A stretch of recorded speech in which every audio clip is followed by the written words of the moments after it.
welcome to the pre-agenda interviews for Tuesday, January 20th, 2026 for the Equipment Leasing Authority. Would the clerk please read the title of the bill?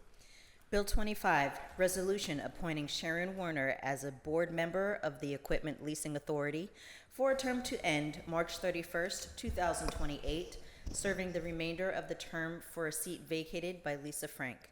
And Bill 26, Resolution appointing Sheldon Williams as a board member of the Equipment Leasing Authority for a term to end June 15th, 2026, serving the remainder of the term for a seat vacated by Lee Schmidt.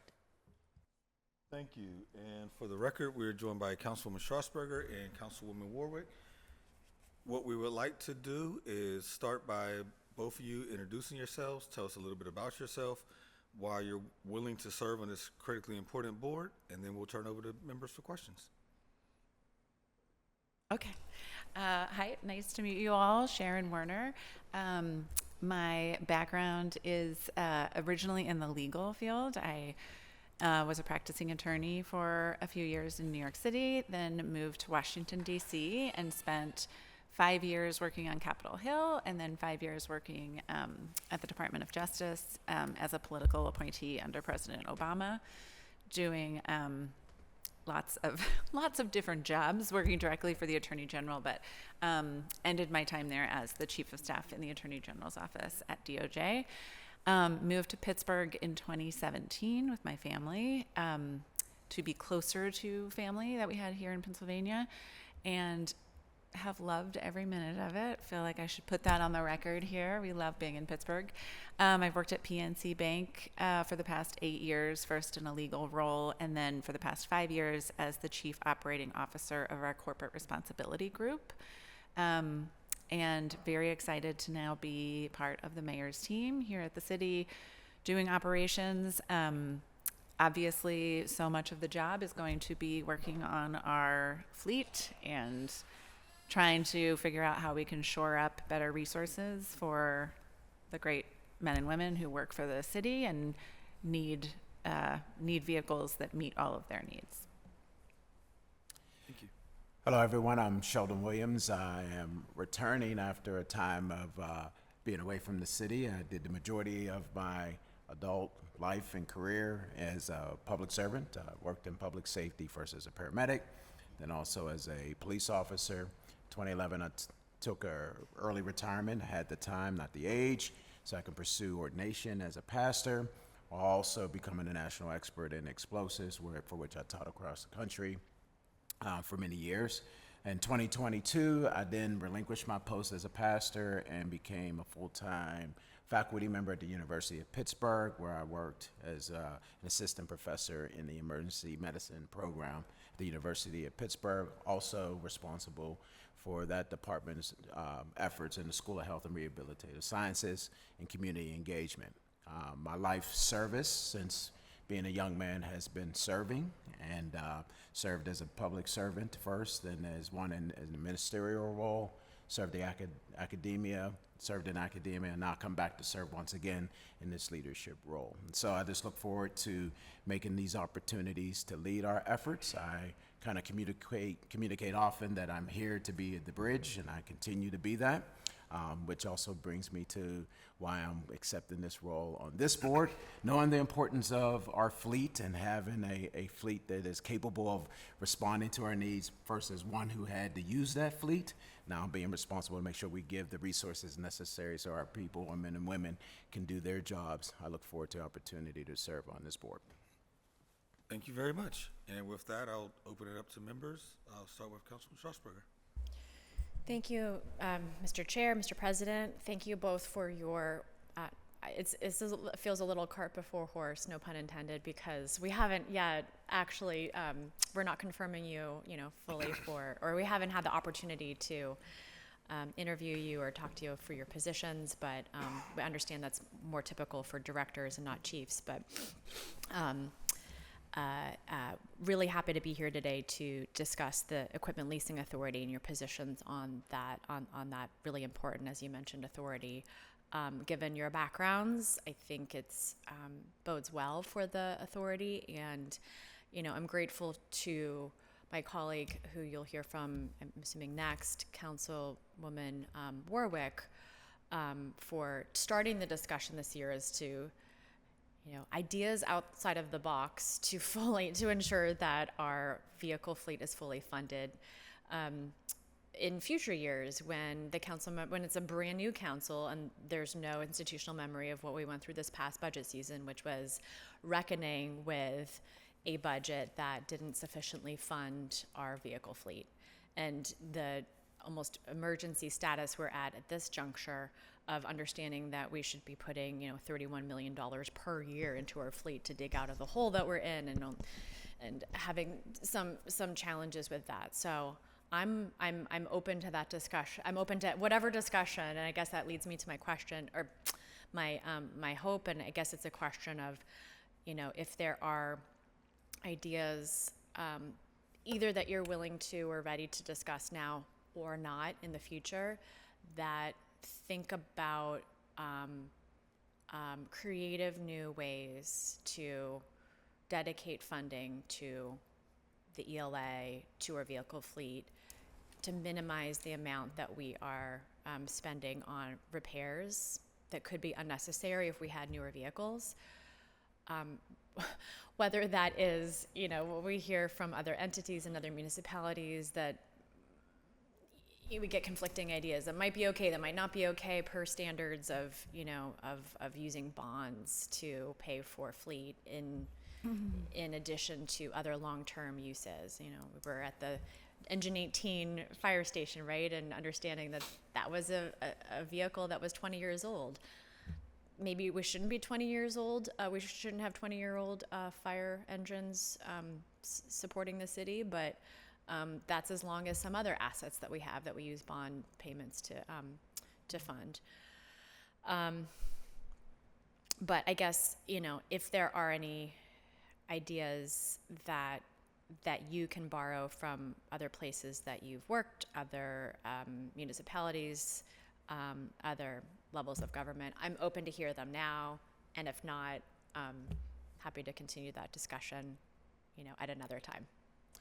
As I become more aware of the issues, hearing about it prior to coming to the government to begin my onboarding and starting to work to it, I kind of got a grasp of some of the concerns that you all were kind of explaining as we were going through the budget process. And then my own even understanding of some of the issues I've had historically, just being a person who was working on the streets. And what it put initially in me was this burden of, okay, how do I step into this role as the public safety director, even before assuming the post of being on this board? How do I make sure we have the right resources? Secondarily, I was even more alarmed as I become more aware of the issues and the problems and the magnitude of the problem. For an example, as you said, we went and visited the station and they said they were using older equipment, but I was even more alarmed that even if we had the money today and could buy brand new fire trucks, it would take 2 to 4 years before they even hit the street. And that's if we had all the monies today. So to answer your question, as I become more aware of the challenges, I would think that one of the things that would be my driving force is try to prevent the crisis moments wherever possible. If that means that we have better ways of viewing how we're managing our fleet, are we managing them effectively as per the service, scheduled service, stuff like that, and how we're responsive, but also having plans in place to make sure that we can at least replace our fleet in a more timely manner wherever possible. So thinking creatively, would think about where do we buy equipment that might give us some longer time and use out of our equipment, but also how we're effectively maintaining that to make sure we're staying on schedule so we can get the best use out of our equipment, and then making sure that we have a replacement schedule that keeps us from getting to crisis mode. Yeah, and I would add to that, as we are sort of getting a sense of what everything looks like at the moment, we've been here for 2 weeks, and so we're trying to really get our arms around what is the current state, what is already in play, and then how are we prioritizing. So it's really been a matter of sort of just organizing how all of that looks. At the same time, looking at neighboring municipalities, looking at municipalities across the country who may have different ways of doing this. I think, as you said, thinking outside the box, willing to look at pretty much any option that comes to us. Some of them will be a no-brainer of, well, that's not going to work in Pittsburgh because of this reason, but some of them we might not have thought of and could work really well in our city. So I think at the same time, we're trying to come up with new ideas, but really try and figure out, get our arms around what the current problem is and what it looks like. I will say that the mayor himself is fully dedicated to this, and I think is willing to look at any options that we might be able to bring to him on this front. So I do think, we have his commitment as well to make sure that we get this done and we get it moving back onto the right path. And I'll note that, we have a really great fleet manager who has put in, with that team, put in a comprehensive prioritization list. And when we ask the question, it's even much more complicated than I think we realize or seen. But when we ask the question as council members, if we had, $100 million to spend today, do you know exactly where you spend it? And they can say yes. That's a really good sign. So you're starting from a place of strength in terms of knowledge, and then it's just about finding the funding to bolster that, and finding a sustainable path. It feels very much like it's almost difficult to triage at this point, and then to say, what would we do if we had sufficient funding for 5 or 10 years, because no one has envisioned that. So can we get to the point where we're not just saying this is what we need for next year, but this is envisioning an actual abundance of funding to be able to sustain us through the next 5 and 10 years and get on solid ground again. I'm sure other questions will come up, but those are the main points that I had on my mind and what I wanted to hit today. And, thanks for your willingness to serve. Thanks for your willingness to really put all into this. This is, as you can tell, an incredibly important issue for council members going into this next year. Thank you. Thank you. Thank you. Councilman Warwick? Yeah, thank you. So thank you for being here and, for your willingness to come work at the city. I know it's a lot and it's a big responsibility, and, it's especially going from the private sector, it really is, it's public service, right? We don't do it for the money. That's, so yeah, just looking at your both of your resumes, and of course we'll talk about, but I'm very glad to see what seems to be two multitaskers for sure, right, with lots of experience. And I'm really glad to see the COO experience at PNC, finance it, because all of these things, right, and especially here we're talking about fleet, that really comes into play. And of course with public safety, having all the various experiences across the public safety departments, right, to really understand the needs of the folks working on the ground. That's very helpful. And of course, in this conversation with the fleet, right, even more so if you have the financial and the legal understanding too.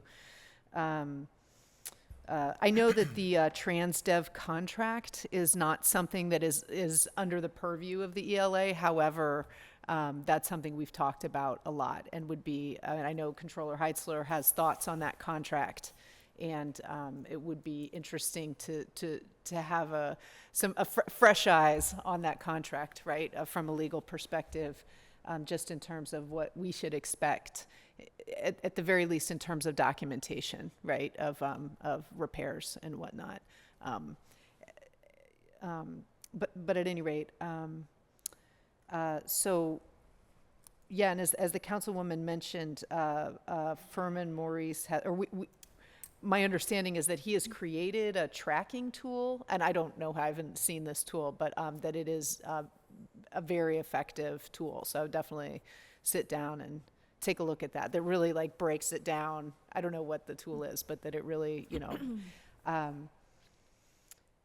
so yeah, so, in a couple of different reports, one most recently from Controller Heitzler, sort of in order for us to get to 100%, not capacity, but like 100% of our vehicles being like within their life expectancy range, right? So we're not just like repairing endless repairs. As someone who drives cars into the ground, I know you get to that point, right? Yeah, so we're looking at 206.7 million over 5 years to get us to that 100% capacity, right? So that would be roughly, about 41 million per year over 5 years. So, as folks know, I have a proposal on the table to set aside, to oblige that OMB set aside, or that the city set aside 20 million a year in the budget. So from my for fleet, what we've heard at the table sort of over and over again from DPW directors, public safety directors, our fleet manager, our budget director, procurement, is that that is sort of the very minimum that we should be investing per year just to like keep our head above water, right? And we were able to do that, of course. And I think too, we were able to do that with the tax increase this year. We were able to put an additional 10 million in. Like there was 10 million in, we were able to put in an additional. And so I think carving out that amount, also just for the taxpayers, right? So that they can see that they can see that, okay, well, it was a tax increase, but at least we know that this is going toward our core city services. And I don't know how much you've had a chance yet, probably not too much, it's only been 2 weeks, but so what we're hearing from, for example, from our Teamsters is that, with like garbage trucks, we have crews who are, show up in the morning, but they don't have a truck, right? So they have to sit and they have to wait for another crew to come back with a truck in order for that. So, and that's not, that's a DPW issue. Snowplows, obviously, we've seen these past couple of snowfalls have been light, so it's been okay. But there was a big one, I can't remember when it was, back in December maybe, what was like, it wasn't even that big. Oops, sorry. Kids at home, apologies. It was only like 9 or 10 inches, but we just couldn't get the snow up, right? And that's very frustrating to people. And sorry, apologies.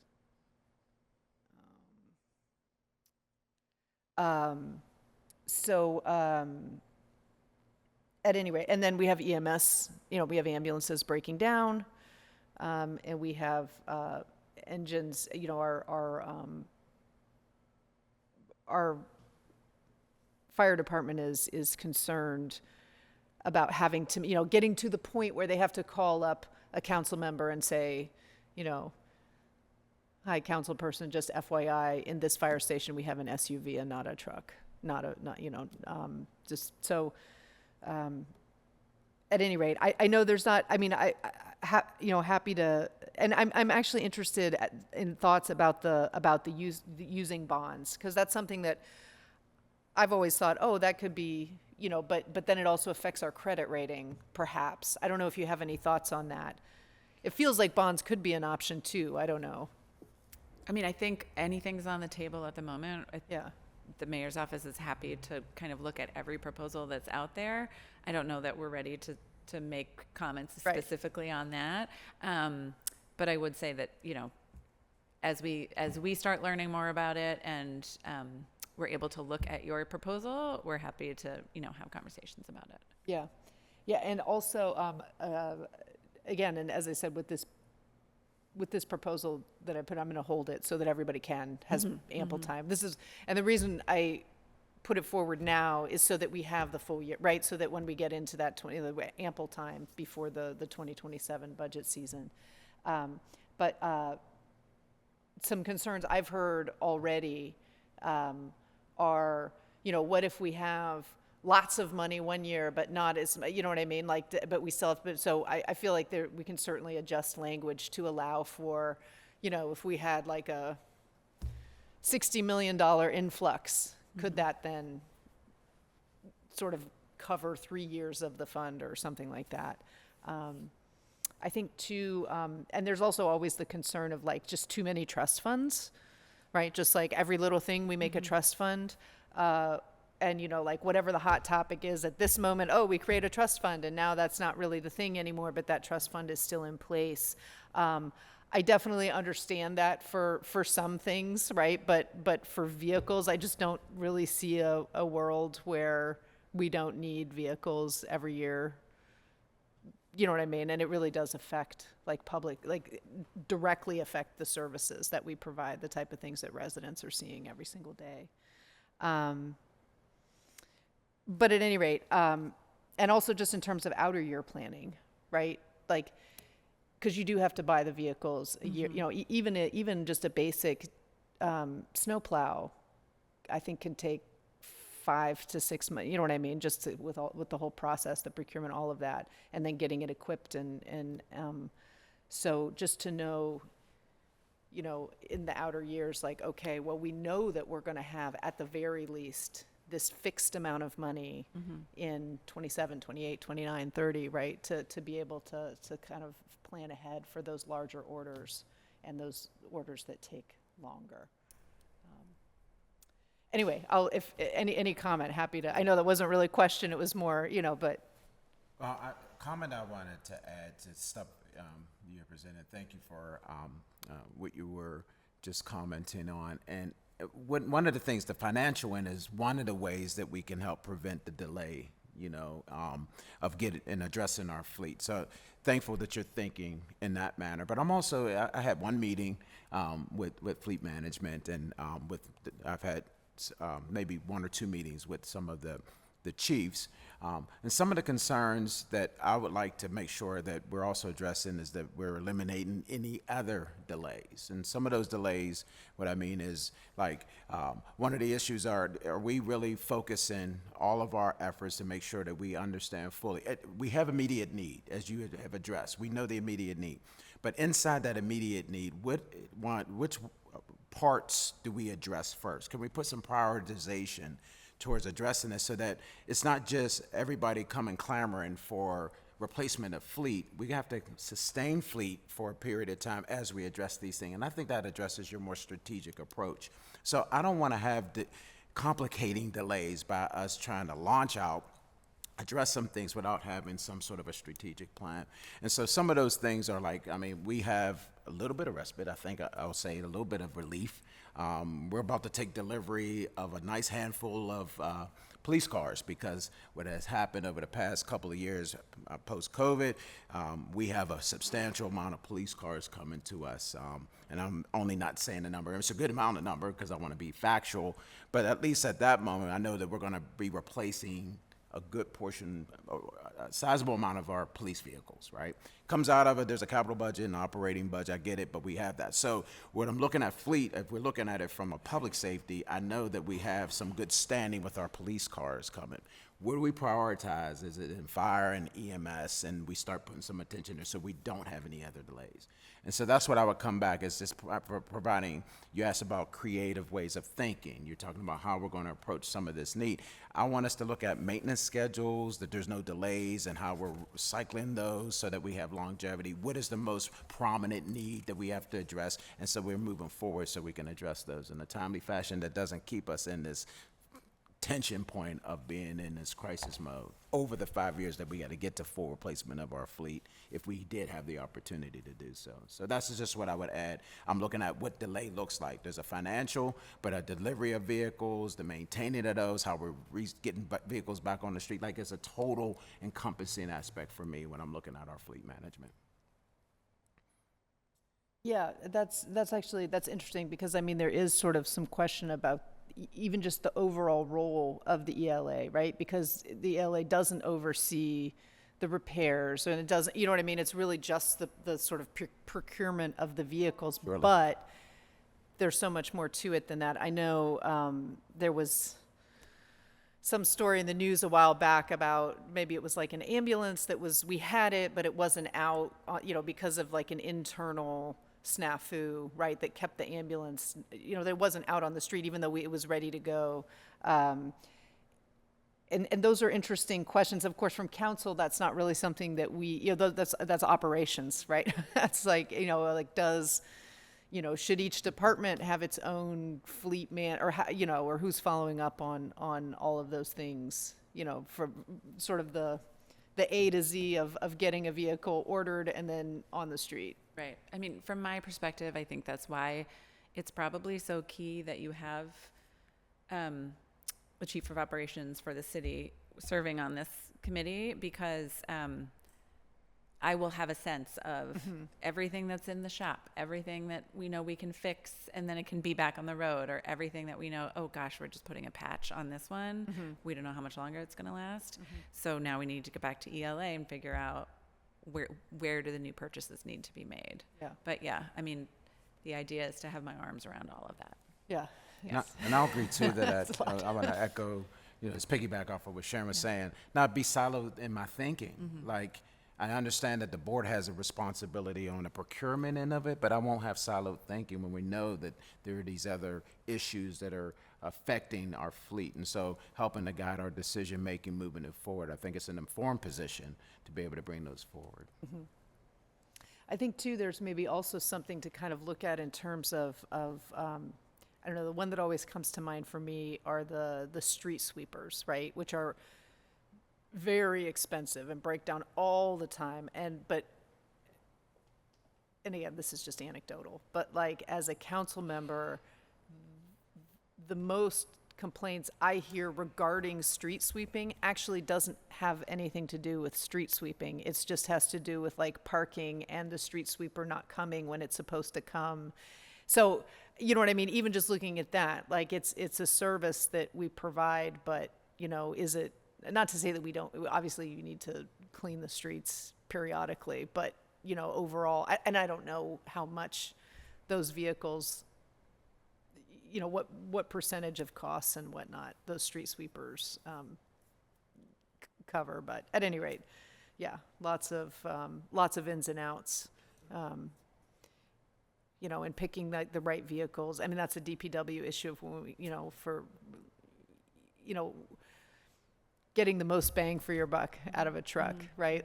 Like how many things can a truck do? That's obviously a DPW specialty, is a multitasking vehicle,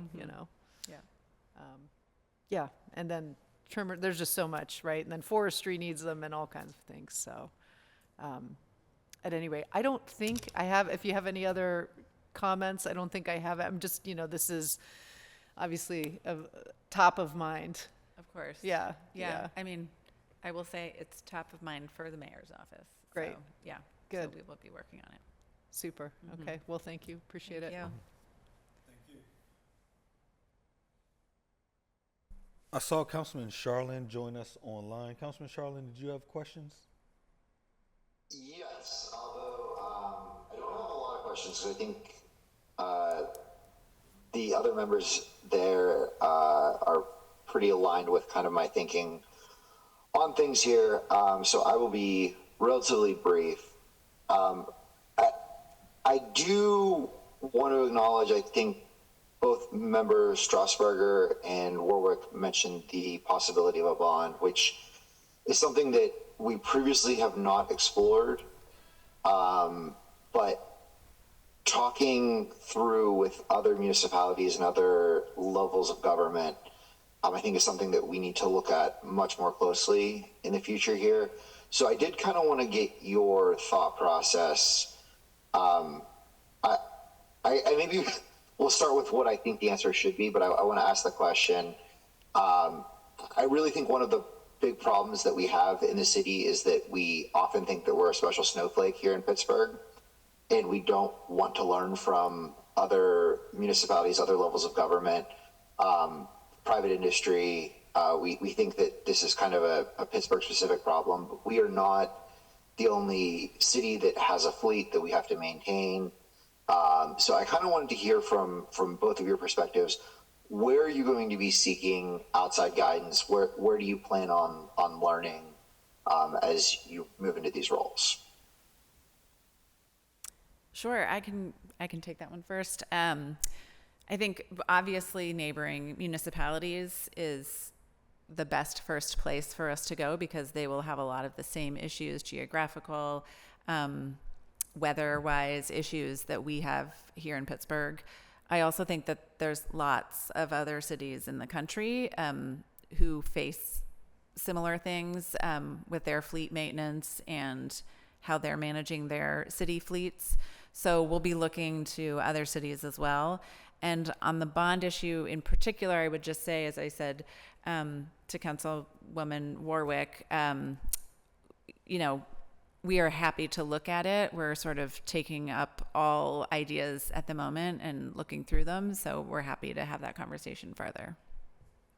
Yeah, and not just to echo those comments, but I was thinking the same. Like, there are similar cities to ours that have faced financial challenges that are similarly situated. So I think there's value in seeing what they do and what works well for them, what has worked well for them. But also, too, that I do know in some of these things, when it comes to the acquisition of some of this equipment, it's becoming increasingly more difficult, even like with acquiring fire trucks, because there's a limited amount of people who can even supply them.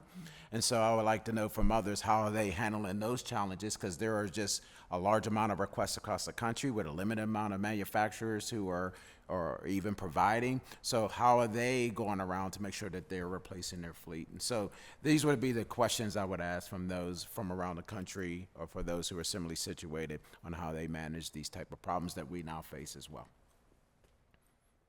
Good. Yeah, and I can't recommend enough.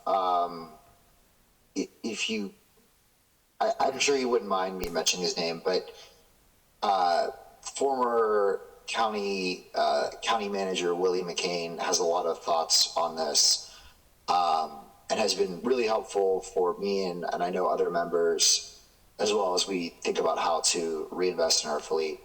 And I would really recommend having a conversation with him as soon as possible, and he's always willing to help. Sorry, I don't mean to interrupt. Just to say, No. I already have a meeting set up with him, so it's on my list. Good. Thank you. Good. Glad to hear that. The other thing, I kind of wanted to mention, again, I'm kind of asking a leading question here, but when you're determining what vehicles we need to purchase, well, I guess I'm not even going to ask this question. I'm just going to get it with a statement here. One of the things that I know that happens when I spend time in my public works street division sites are that there's always a feeling that folks at the top of the food chain are not listening to them. A prime example was we purchased a lot of these extended cabs in public works divisions that are helpful when we were doing, street maintenance and like grass cutting and things like that in the summer, but are completely unusable for our tight streets in snow operations. And they're, when I enter the divisions, they're usually like really excited to talk to me about these things, as if I'm the one who's doing the purchasing, and that I can, help them buy smaller pickup trucks or whatever it might be.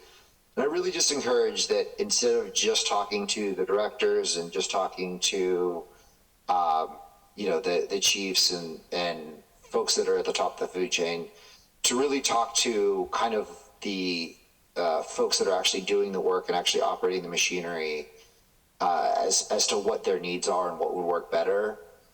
There's a lot of examples of things that are kind of like silly little changes that we can make that would make their lives a lot easier. And those are often, either they don't get through the food chain in the right way, or they are ignored, or there are other balancing priorities there. But in both of your roles as members of the ELA, but also in your full-time job roles, which I'm excited to talk with you about in the future here, I want to make sure that's something that you're always kind of keeping at the forefront, that we can have the best idea of how vehicle purchasing should work, but if we're not talking to the people that are actually driving the trucks, then we're not doing right by residents of Pittsburgh. So there's not really a question there, but I just wanted to state that it's something I constantly see as, you know, as we spend time in the divisions and in the firehouses, that we're actually talking to the people that are using the equipment. Councilmember Charlene, I totally hear you and want to assure this council that that's one of the perspectives I bring in this role, that I know what it's like to be that person that has to use the equipment, not exempting anybody else's experience. And I bring that forward, not to forget that, and having some of them same conversations when I'm utilizing equipment that has been dispatched to us. So we've already had in my limited meetings already about streamlining processes, making requests that we get these early blueprints and specs of vehicles as per the need and as recommended by those who are sending that up. But we would streamline the process. So that, again, going back to my delay thing, we don't want these spec sheets coming to us so late in the year that procurement gets frustrated because now we have to run out. We're trying to expedite some of that we get the adequate equipment that's being requested so we can get that into queue and be able to acquire it. So I do receive exactly what you're saying and embrace exactly what you're saying. I'd just say I agree. It's great advice, and we plan on following it. Yeah, I just, it sometimes is amazing. We have, 3,000 or so employees in the city. And when you get out of Grant Street and talk to the folks that are, in the firehouses or medic stations or whatever, sometimes it feels like no one has listened to them for years, and they've got lots of ideas on how things could work differently, and their viewpoints are, sometimes I just think they're frustrated that they've said why we can't move to, this type of vehicle here, or why this isn't going to work, and no one really listens to them because someone on Grant Street in a conference room made a decision. And it's, there's a lot of knowledge that is just missed from not having those conversations. So I can't encourage it enough. But with that, I look forward to meeting with you both. I think both of you meetings coming up soon here privately, and look forward to those conversations. And with that, Council President, thank you. Thank you. Councilwoman Gross, I saw that you also joined us. Did you have questions? Thank you, Mr. Chair, and apologies for not being there in person. Just a couple of thoughts as I listen to my colleagues. And I also want to give everyone on council a shout out for hosting the many post agendas on the fleet that we've had in the last year. And I hope that you all have had a chance to review all of those deep discussions on the fleet. I always recommend to the public and to anyone else who wants to watch a legislative session to do that on YouTube, because you can watch it at double speed. So I hope you'll avail yourselves of those. And I also am recalling how unhappy council was at needing to approve a nearly $13 million a year maintenance agreement. We reduced the length of that contract from 10 years to 6 years. And we did so because it seems that our fleet is really struggling with maintenance. And so I'm glad that you all touched on that a little bit with operations. And in doing this kind of like learning and digging in through all of these legislative and post-agenda sessions in the last year or two, I am been wondering if it is wise for us, I think I said this recently in the budget season as well, to incorporate maintenance records, right? Maintenance kind of whatever we know about different types of vehicles and their maintenance needs into our purchasing decisions. So there's been a kind of industry trend, a municipal trend for the last 10 or 20 years or so for customization and specification, and that does fold into those long production times, which we're now seeing. But it also leads to many of the vehicles being out of service for too long of a period. And when we're running at such tight margins on the number of vehicles that we have, what's really hurting our delivery of services to our public is that you'll see these reports of a third of the vehicles being in the maintenance shop. So part of that we know is due to just those vehicles being too old. But it's also somewhat true, and certainly you will be more expert than me here as you sit on this authority and learn more about specific vehicles that are on the market. We all know this as consumers. Sometimes the new stuff you buy is actually really crappy. So at all levels, right? From vehicles to small consumer goods. So in your talking to other municipalities, in your research, looking out whether it's a tiny sedan that's just, inspectors are using to drive around the city, all the way up through our DPW trucks and then up into our fire engines. What are other places experiencing, and is there, I don't know the answer to this, but it is a question that keeps coming up for me. Are we setting ourselves up for some kind of failure and significant cost by over specifying and over customizing vehicles? Is there some more generic vehicles that would have more dependability and lower costs? Because we all are frustrated by paying nearly $13 million per year to a company, right? We're outsourcing our vehicle maintenance, and yet all we have is problems. So just another level of questions that I have that I certainly don't have the expertise to answer. I don't know if you have any thoughts. The only thought that I would add to that, I mean, there's wisdom in what you're suggesting, is what's being requested actually based off of needs and appropriate needs, and making sure that we're supplying what we exactly need to accomplish the task. And that comes back to a balance between what Councilmember Charlene was saying too, that make sure that we're addressing these and hearing from those who have to utilize it, but the balance between that to make sure we're getting the adequate equipment and resources so that we don't have some of these complicating factors moving down the road. But there's wisdom to what you're suggesting there, and I hear you clearly.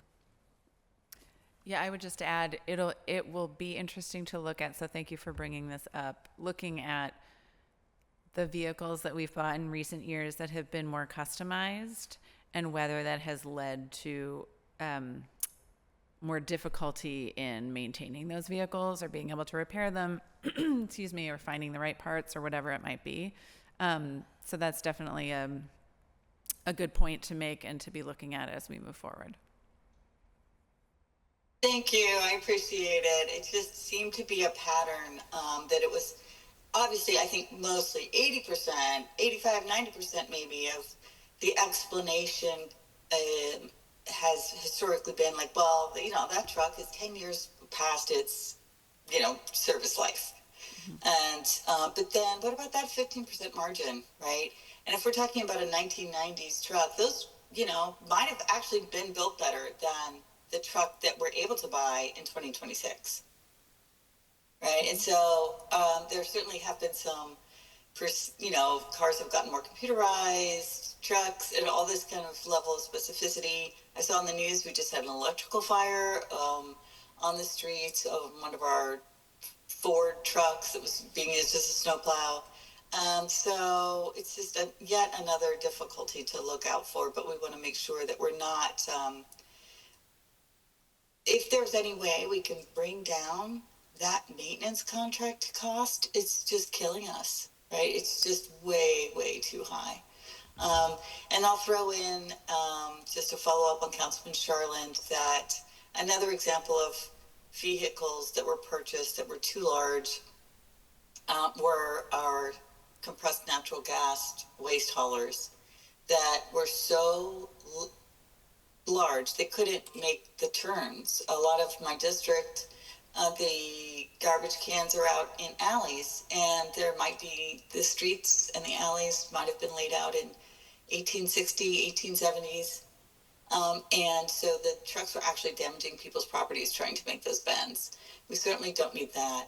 So I see other places in the country and around the world buying smaller vehicles. Now, I totally understand that there's a whole complicated flowchart of what else you would have to change with how much crews you have and the frequency of runs to the dump and all that kind of stuff. So I look forward. I won't do it now because my colleagues have heard this many times, and so has the public. But I will bend your ear on another time about the tonnage of waste that we haul out to our landfills and how to cut that down. And Councilman Lavelle and I will both cajole you about municipal composting at some later time. Thank you. That's all I have, Mr. Chair. Thank you, Council. Thank you, Councilwoman. That's a topic she's brought me along the ride for that conversation. Let me see if anyone else has joined. No one else has joined. First, thank you for your willingness to serve. It's critical. Other members have sort of touched on it, and this just is, I'm asking the question with an answer that I don't know. I guess my question is, if you have thoughts on how do you actually prioritize what vehicles we're actually acquiring. Every member has brought forward a concern, whether it's the compression vehicles Councilwoman just spoke about that can't make the turns, whether it's the workers showing up who actually don't have the trucks available to do the trash pickup, whether it's residents calling us frustrated about snow removal. And the issue isn't that we don't want to remove the snow, it's that we have people sitting on the sidelines, we don't have the vehicles. Or halfway through the snow removal, the vehicles break down. Or, and even in your experience, having worked on EMS side and the police side, I'm just curious if you have thoughts of this large problem that we have. How do you then go about prioritizing? Do we need the police vehicle, which we know some are coming? Do we need the EMS vehicle? Do we need how do you go about prioritizing or thinking about how to prioritize in which way we move in terms of actually acquiring the vehicles we need? I think asking some of the questions that would help inform the plan, that long-term plan, is, again, we know what the status of the fleet is. It's pretty horrible, it needs replaced. But are there vehicles that can buy us more time while we address the ones that we have limited amount of time? And that's going to have to come with a lot of engagement on multiple layers here to figure that kind of question out. It's a question out there that we have to keep asking and keep pursuing because there's a lot of unknown there. I know this, though, that we can't have vehicles just burning up on the street while they're out there operating, right? And so if that's public works need, everybody's going to have need. Everybody's clamoring to replace their vehicles, but we have to strategize in a way that says, how can we buy enough time with what we have while we address the more immediate need? And I mean immediate. I know we have a standing immediate need. We have to replace the fleet. But there has to be a process, and I don't know all the steps about going to accomplishing that, but we have to ask the questions. And so based off of the responses that we get, we can then be able to look at the plan that says acquire this in, year 1, year 2, year 3, if we can even get time moving us that far down the road. Again, the best answer would be is to wave the magic wand and have all the money and replace the fleet today. Mm-hmm. Not going to happen. And since that's not going to happen, then we have to take this thing in a more compartmentalized way, but not just addressing it. What I don't want is just the rush to try to replace something when there's a greater need over here. And that's going to come. That's why I said I don't want siloed thinking. I want to know in the aggregate, what is our biggest problems so that we can see this and map this out And it may take some people waiting longer than they would like, but, you know, holistically, that might be what's necessary so we can address these needs that have, is a more immediate need that we have to address. Right. I mean, to piggyback off of that, I would say when you think about it at first glance, it seems like it's not that complicated, but it's so complicated because there's so many different pieces that you have to put into the calculation. So you have to look at what the current fleet is. You have to look at how long each of those vehicles is meant to last. You have to look at what's the cost of maintaining that vehicle, what's the timing of getting a replacement for that vehicle, what's the price for a replacement. So it's all those things that you have to kind of put into the matrix, and then overlaying with that public safety needs, and do we need to prioritize certain public safety needs above other things. So it sounds to me, as far as I know so far, our fleet director has a great list, priority list started. So I think that's where we start. And then just digging into that and getting a sense of, you know, why certain things are where they are. Do we need to rearrange certain things? And at the same time, trying to come up with lots of other options of ways to fund, you know, how we do this moving forward. Thank you. My second question, I'm just curious again of your thoughts, and it's sort of when Councilman Gross was sort of talking about the new shiny things that aren't always better. It brought to mind sort of EV, right? And just curious of your thoughts as we have moved in a direction towards using electric vehicles, but that also requires infrastructure cost in order to have the appropriate charging stations. I'm just curious in general on your thoughts of moving more towards electric vehicles, because they also do pose additional problems sometimes in terms of fixing them, as well as the infrastructure that is also necessary to maintain that sort of a fleet. Yeah, I was going to say, like, there's advantages towards moving towards that. I mean, you know, multiple advantages, mechanically, environmentally, stuff like that. There's some advantages to that. But with that being said, is the timing of moving to that, is that now? And so you point to a very good question that what we don't want to do is be limited. You know, as an example, there's vehicles out there that are nice and new, but there are a limited amount of mechanics that can work on them. You know, I'm talking about just general vehicles. So we don't want to be get into a scenario where we might have an opportunity to capitalize on something by getting new vehicles, but limit our ability to service them in the right way or maintain them. So we don't want these complicating factors. I think moving to that, they would have to be part and parcel to the whole system. Are we able to really address and maintain those vehicles in the appropriate manner? Because the last thing we want is to have new vehicles sitting someplace not being used because we don't have the infrastructure to be able to repair them. Or if we went straight EV, do we have the infrastructure to recharge them? Or we limited ourselves? So it might be some places that might be appropriate, where others might not be so fitting in, like a public safety. Not saying it isn't, I'm just using an example where that might be. So I think it takes some thought process to move forward, but we don't want to complicate the problem by moving into these type of technologies as well. And I'd say, you know, we have already seen some issues with trying to bring EV vehicles into the fleet and all the associated costs that go with that. Sometimes it's a one-time expenditure that you can get a charging station up and running, and that can be used for many different vehicles, but we haven't actually been able to build that full infrastructure yet. So whether it's worth that extra cost at the moment, we're going to have to sort of put into our cost benefit calculations and try and figure out if that is a direction that we want to go in. But I think, to your point, we are well aware that going that route sometimes is a great idea and sometimes might just add extra burden to the fleet. Thank you. And then lastly, it's not a question, more of a sort of a request. Many around this table have expressed a sincere interest in our vehicle, in our fleet. Even in our budget cycle, you heard Councilman Charlin speak to the idea of bonds. Councilman Strasburger spoke to it. Councilwoman Warwick has put a bill on the table about in terms of how much we need to invest in this.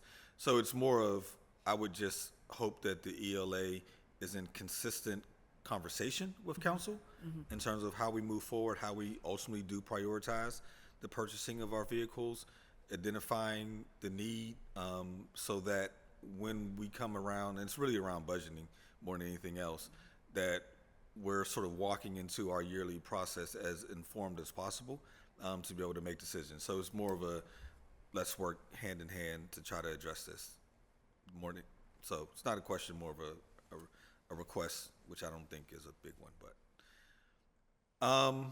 Councilman Strasburger. Thank you, Mr. President. I just had one additional thought relative to EVs. As the former environmental advocate, my ears perk up with that. And that is the idea that I think came up a lot as we were grappling with this year's budget. And I think this is actually an interesting opportunity to mention it, that to prevent the silos also as a city compared to other levels of government. And if we can break down silos for cost efficiency or other types of efficiency, for example, I don't know if it's possible, but one example could be we actually have as a list of priorities like environmental considerations in the ELA list of priorities.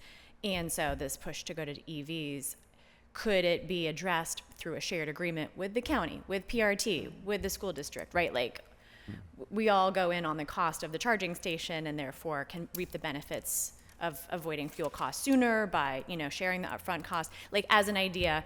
And I wonder if the ELA, just as a general idea, not just on EVs, but if the ELA can also, if the members can consider shared cost agreements with other levels of government, which is something I'm interested in at all levels of the city, but this could be an interesting exploration as well. Noted, thanks. Yeah, I was saying, it's very interesting. I don't, as I learn more about roles and responsibilities, that just from my own budgeting kind of mindset, it's wise to look at where we could actually leverage some of those opportunities, even with purchasing and stuff, if they do present themselves. So If it's possible. yeah, if possible. I'm right, noted exactly. Yeah. Thank you. Thank you. A very good point. Councilman Warwick? Yeah, thanks. So just as, and I appreciate Councilman Charlin's comments about sort of talking with the boots on the ground about their needs. And it reminded me of something that I wanted to just say for the record. And I recognize this is not an ELA issue, but since we're talking about fleet and we're talking, right, is that, it's obviously an operations question. There's sort of this narrative out in the ether, right? Like out in the public. You see it on Facebook a lot and whatever. This notion that that the city went on a hiring spree. Like we have too many workers. Like we just have workers all over the place that don't have enough to do. But just sort of on behalf of our laborers and our Teamsters,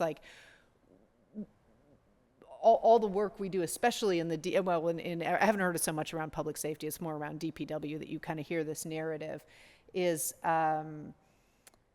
we need hands to do this work, right? You need workers to do the work, and the problem has been not that that we have too many workers, but that we don't have the vehicles that they need to do their work, right? And I think that's just really important to underscore, just kind of over and over again. Everything we do at the city is incredibly labor intensive, right? Like every single service we provide. And we do have a lot of new workers. So, I think that just for you as the, operations, right, is that, conversations around training. Do the people we have know, you know what I mean? Are they as skilled as sort of some of the old timers that have been doing this type, whether it's plowing streets or cutting back weeds or doing potholes or whatever all the work is, are they as well trained as some of the older folks who've been doing it for 20 years, and also do they have the tech that they need? Because one thing that I heard, for example, with snow plowing, is that because that was a question that came up in one of the, I don't know if it was in one of the post agendas, but it was like, well, what are we doing if there's if there aren't enough trucks, right, and there's two workers that show up to work? what are we doing? And I recall one answer was, well, sometimes we'll have two people in the truck, one to read the route on a piece of paper, right? Like read the route to the driver. And so that is just like really, we just aren't giving our workers, and no wonder, right? People be like, my street got missed. So it's like, well, I mean, no one, can you imagine? I mean, it makes me think of like my mother back in the early 90s with the printing out the Google Maps, you know? Like, so, you know, that we need that technology, and that's obviously part of the equipment on the vehicles. And I don't know where we are with that. Like, I'm not, you know, that well versed, but just to really underscore that it all comes down to the vehicles, right? And then once we have the vehicles, then, you know, our newer workers, you know, getting them trained up on how best to use those vehicles, whether it's the sprayer for the salt or whatever it may be. I don't know, you know, that's part two. That's step two. Yeah. I mean, I would just go back to what I said at the very beginning of this meeting, which is I view my job in many ways is to make sure that the people who are on the ground and doing this work have the resources that they need. And resources can mean vehicles and also training and also technology and, you know, whatever other things that we can do to help them do their jobs in a better way. That is my goal in doing this. Great. Thank you. Thank you. Lastly, I'll simply say Councilman Coghill wasn't able to be here today. He apologizes for his absence, but I will say he has been a fierce champion for our fleet since his time on the ELA board, and he continually presses this issue with council as well as the administration. So you have a very fierce advocate on this side of the table that'll be working with you, and I know he looks forward. I believe you have a meeting on Thursday. With that, no further questions, then we've exhausted the business of this pre-agenda, and this meeting is adjourned.